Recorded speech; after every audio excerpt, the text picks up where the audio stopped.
Thank you, and welcome to Portland, the Rose City, the America's open source city, and I can back that up.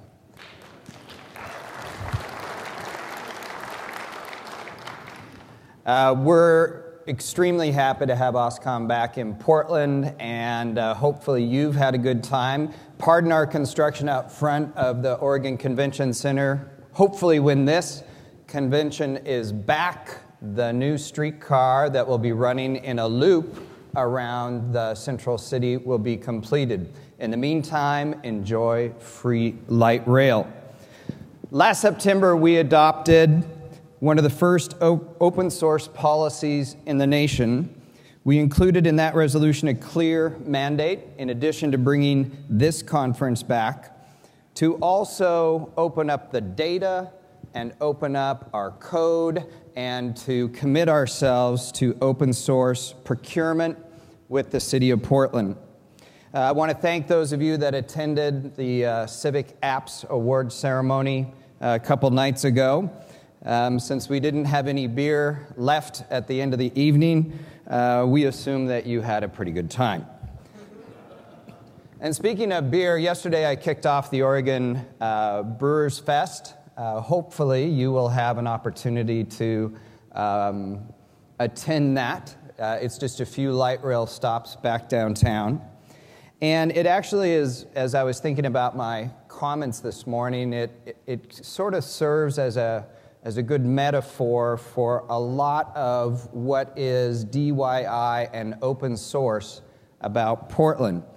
We just recently, in a competition, read this on CBS News, in a competition, the top 5 beers in America all come from Portland and Oregon. And they named us Beer Capital of America with 35 breweries.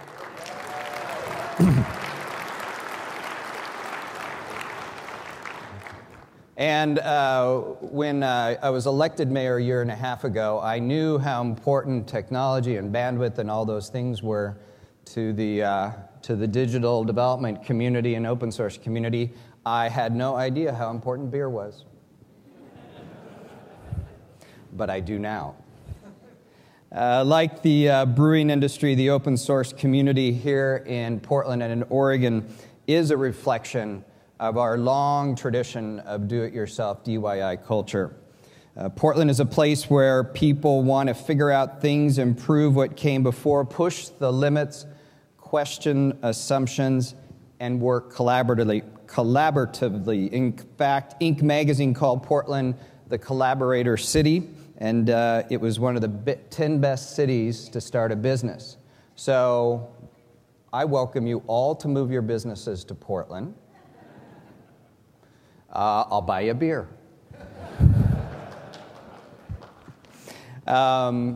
At the Civic Apps Award ceremony, we were very fortunate to have Tim O'Reilly in attendance, and he talked about in his comments that open source is not just about licensing or access to source code, but a willingness to collaborate.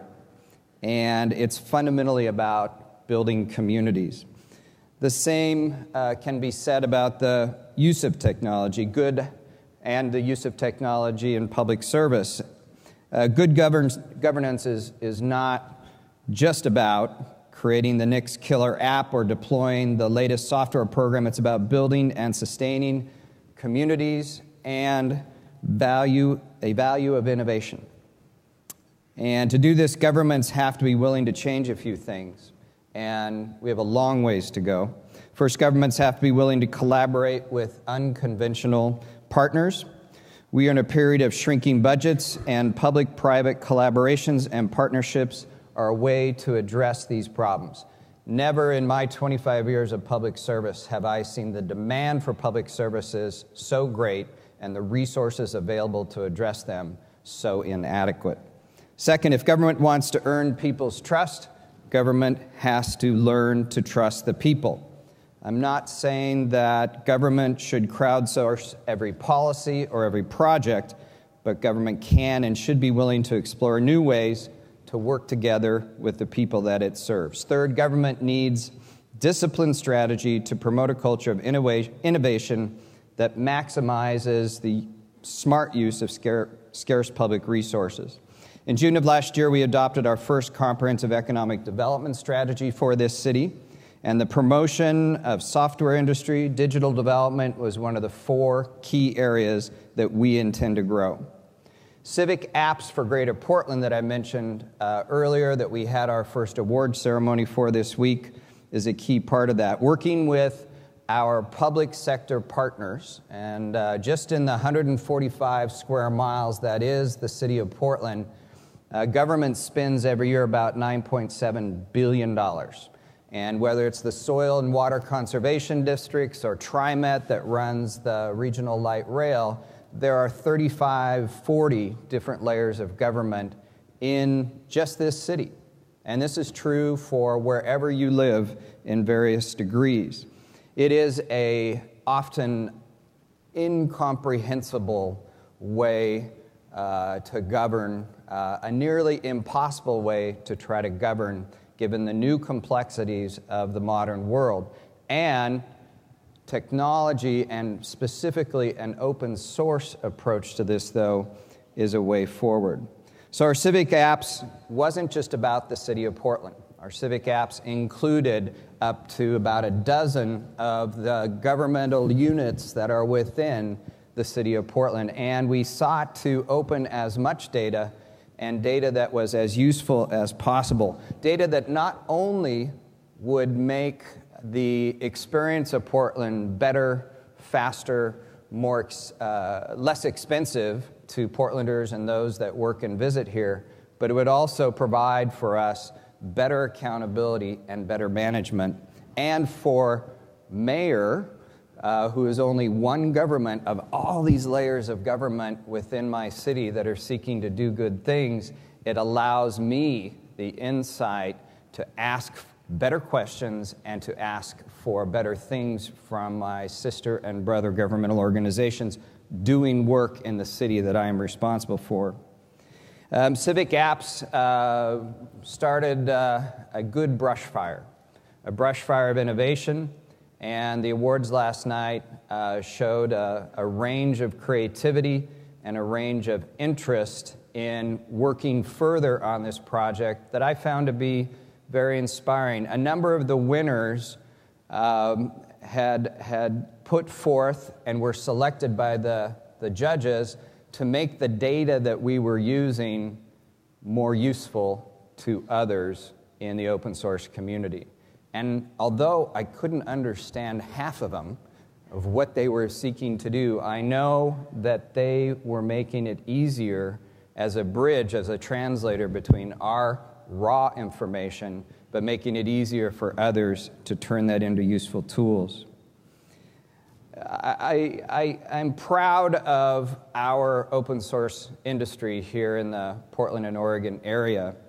We have probably the most diverse, agile, the most creative, and the biggest swath of expertise in one place, I would say, than any other place, definitely per capita in the world.